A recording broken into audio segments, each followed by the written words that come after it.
Good evening, viewers and listeners. Welcome to another edition of the program Serving the People with me, your host, Mrs. Anissa Batiste, founder and leader of the Democratic Republican Party, the DRP.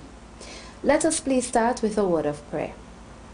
Loving Father in heaven, do bless me as I speak the truth to the people of St. Vincent and the Grenadines, and may they be inspired to support this DRP as the alternative for good governance in our country.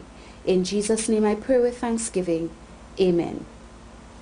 And let me remind you that if you wish to contact me, you may call the telephone number that's on your screen now. It is 528-1015. That's 528-1015. In this evening's program, I want to continue our heart-to-heart talk, which we began last week.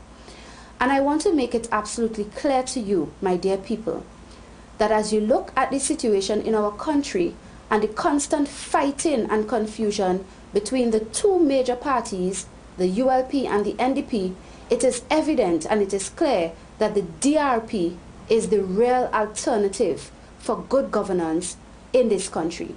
And I'm going to explain to you certain things tonight which will show this, and I hope you will understand at the end of it.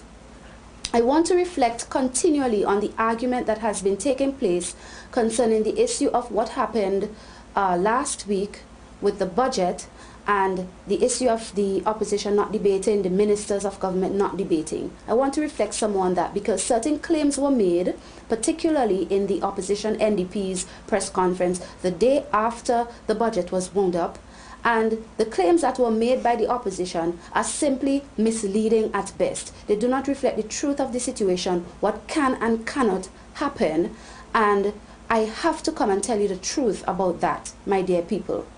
First of all, I want to make it absolutely clear that both sides of the House failed in their duty to present their arguments in the budget debate. Yes, the Prime Minister made his presentation the evening before, the opposition leader answered the morning after, and both sides of the House, their membership, should have continued, should have followed on in debating the budget speech that would have been presented by the Honorable Prime Minister.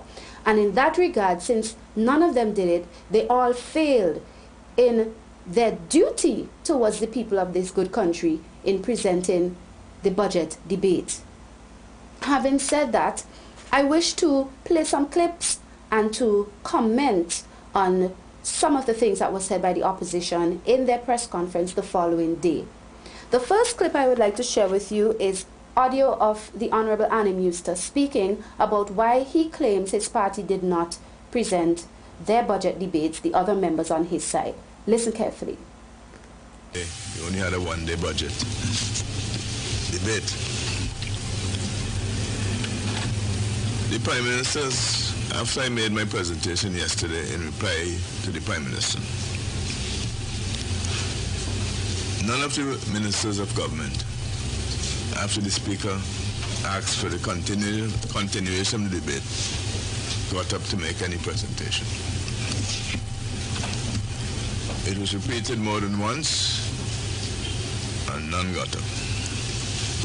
The Prime Minister in his own presentation on several occasions indicated that he was taking a different approach to the budget.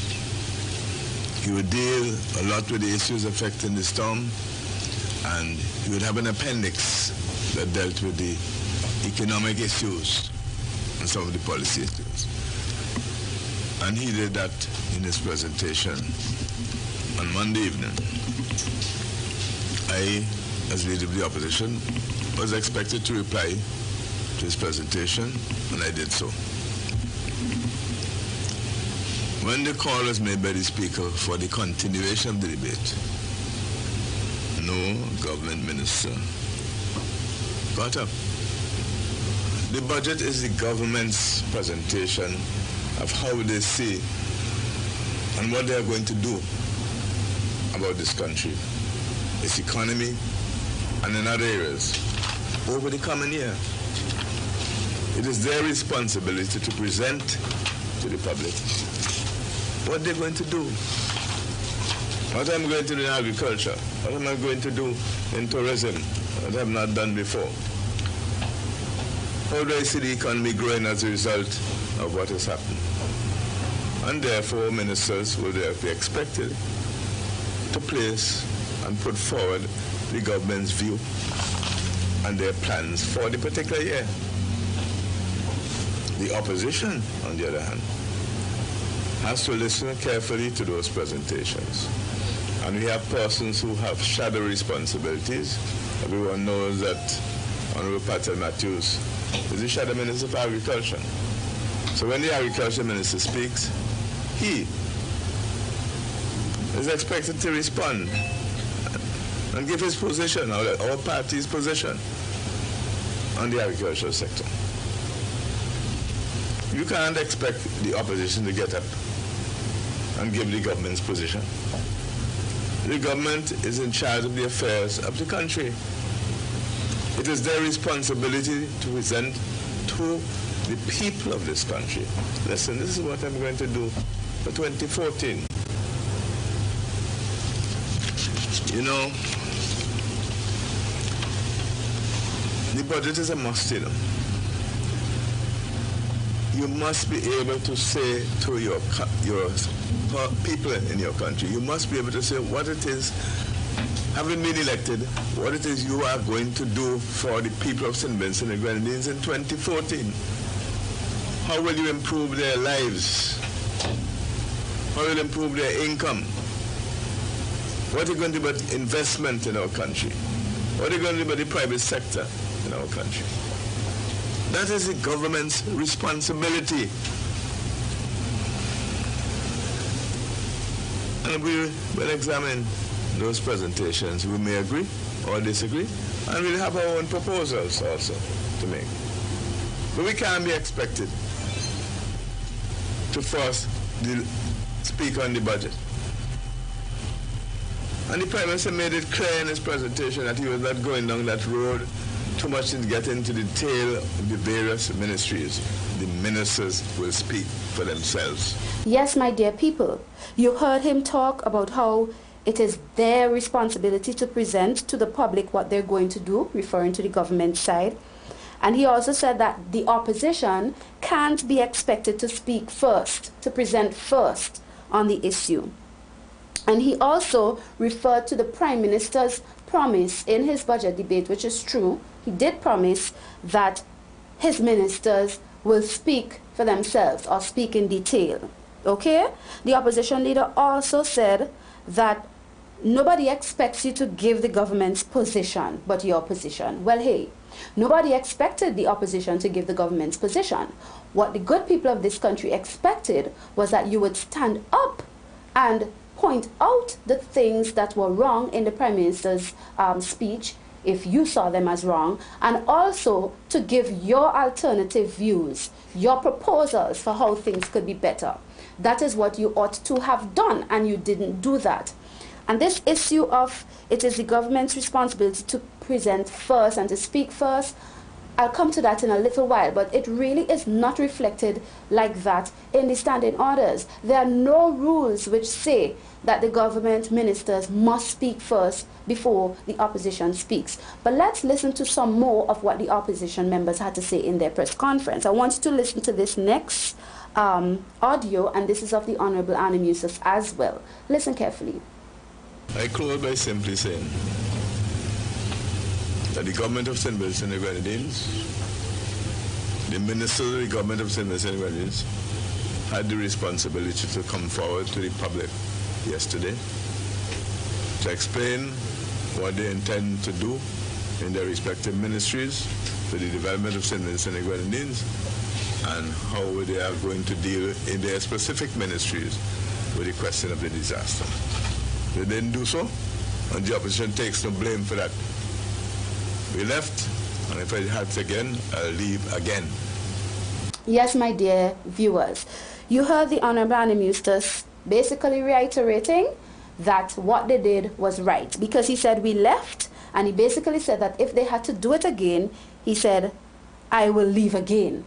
That is irresponsible on the part of the opposition leader, because what you need to recognize is that whether or not the government does what they're supposed to do, you have a duty equally, having been elected by the people, receiving a salary every month from taxpayers' money. You all have a duty equally to do your duty despite the government's failure. So you can't tell the people that you would do it again, you would leave again. That is just irresponsible. And we don't expect that kind of attitude from the opposition leader in our country. We expect them to stand up, whether the government fails or not, and do their duty to the people of this country. Listen to this next clip of the Honorable St. Clair Leacock. Listen. Mr. Yusuf, may I just join that conversation, and because it's a very serious conversation, Kenton. If we depart from the point of view that we have been invited to participate in the presentation of the budget. That's the invitation extended to us as the opposition for the presentation of the budget. You are asking for us to usurp their role and present the budget. We did not go to the parliament to present government's budget. We went to the parliament to debate the presentation of the government's budget. But you're also missing another fundamental that must be raised, Kenton and company. That when we go to the parliament, we are not there solely as legislators. We are also there as representatives of people and of constituencies. And it has always been the practice that we do both things. Sometimes we added a third because of the time that it occurs. When it's Christmas, we send Christmas greetings, and then it's been the New Year, we express New Year greetings. But parliamentarians, especially those in government, have always seized the budgetary occasion to give an account of the ministries. In fact, the norm is that the officers of the particular ministry come to the parliament in support of their minister.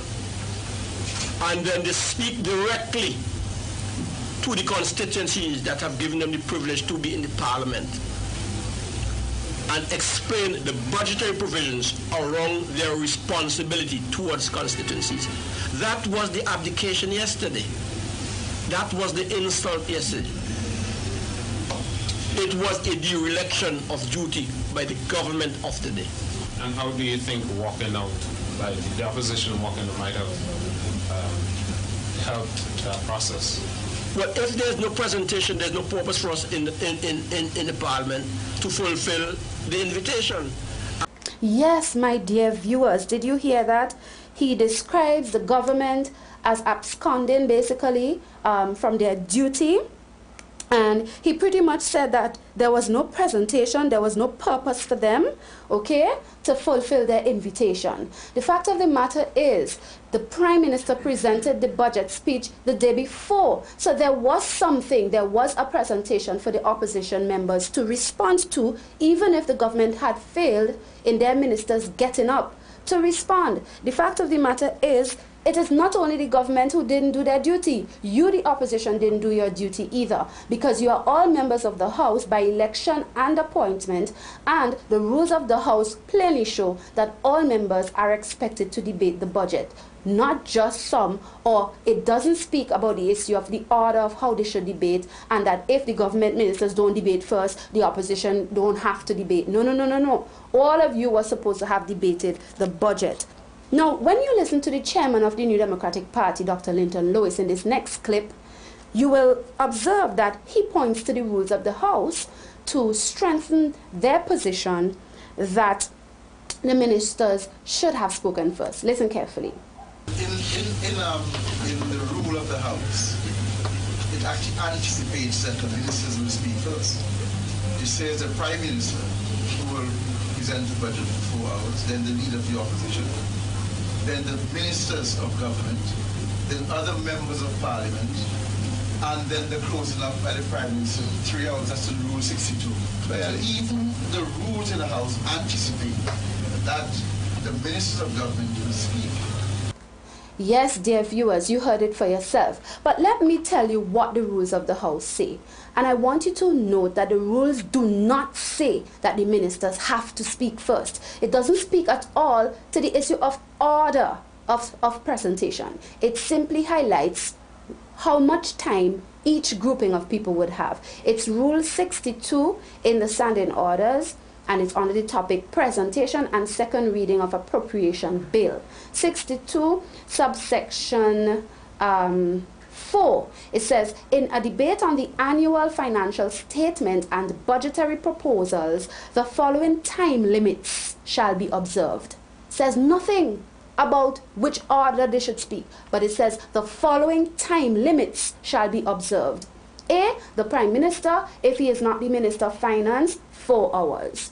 B, the leader of the opposition or the member of the opposition side who speak first, 4 hours. C, ministers, 1 hour, 1¼ hours. D, other members, 45 minutes. E, the Minister of Finance, in concluding the debate, 3 hours. All it does is list the different groupings of people and says the following time limits shall be observed. So it says nothing about all the members of the opposition supposed to speak after the members of the ministers of government, or the ministers of government must speak first before the members of the opposition. It doesn't at all present that, and no member of the opposition NDP should give the public the impression that they had an excuse not to debate because the rule says somehow that the ministers have to debate first. It doesn't say that at all. Okay? I wanted to listen to yet another clip from another Vice President of the NDP, Godwin Friday, Honorable Godwin Friday, and he speaks about, he admits that he spoke before Minister of Tourism in past times, but he tries to give this excuse that this time he couldn't do that because in this budget presentation, the Prime Minister did not give any sectorial headings in his presentation, which would have allowed an opposition member to rebut. That is simply not true. But listen to this. Listen. There's a difference. Kenton, you said that there's sometimes that members of the opposition might present before the minister, which has a primary responsibility for the ministry that they shadow. I've done that in the past with maybe when Glenn Beach was the Minister of Tourism and so on. But during those times, the Prime Minister or the Minister of Finance, in his presentation of the budget, had subheadings dealing with each ministry. So he would have set out what is the primary intention of the government with respect to, say, tourism or agriculture. If you look at the budget this year, you will see there are no sectoral subheadings. Because what he said in his presentation is that he was going to deal with one aspect. He's dealing with the disaster. He has a historical overview of what the government has done and what the NDP has failed to do. He has set out some sort of theoretical context in which he's going to present his budget. And then he did, basically went to the airport, Clico, Baiko, and that was it. If you look through the budget, you will see there's nothing, and compared with previous budgets, you would see heading tourism, and then the Prime Minister would have said as a Minister of Finance what his government is doing. Even if the Minister doesn't get up to speak, at least if I shadow Ministry of Tourism, I can say something in response to what the government has presented. I can debate the budget. As it is now, I can basically repeat what Mr. Eustace had said, because he has presented his response to the Prime Minister's speech, and he deals with economic issues, and as the leader of the opposition, he dealt with the disaster and so on. But for me, all of us would get up essentially and repeat the same thing, because there's nothing for us to respond to specifically in our portfolio ministry. Yes, my dear viewers, you heard what Dr. Friday said. But you see this? This is the Prime Minister's budget presentation that I have in my hand here. And you know what it shows? The Prime Minister plainly stated that there's a 50-page document at the end of his budget speech, and he said, economic data and analysis are included as an addendum to my address and constitute part of it. So the 50 pages at the back are part of the Prime Minister's presentation. And in it, he plainly highlights different sectors. He talks about manufacturing, he talks about tourism, hotels and restaurants, gives an overview, stay-over arrivals, same-day arrivals, etc. But furthermore, within the very budget presentation, he highlights issues about these sectors. In fact, there was one area called economic and social sectors. So how could the Honorable Godwin Friday give the impression that no sectors were dealt with? It wasn't dealt with in detail, but there certainly was something that you could have responded to. Now, I want you to listen to this final clip of a journalist by the name of Zuleika Lewis questioning the members of the opposition at their press conference. It's a very important question she asked. Listen. My second question is to, I sat here and I listened to some of the shadow ministers outline some things that they are in objection to, like Mr. Cummings, he stated some things about the hospital and about the airport, etc.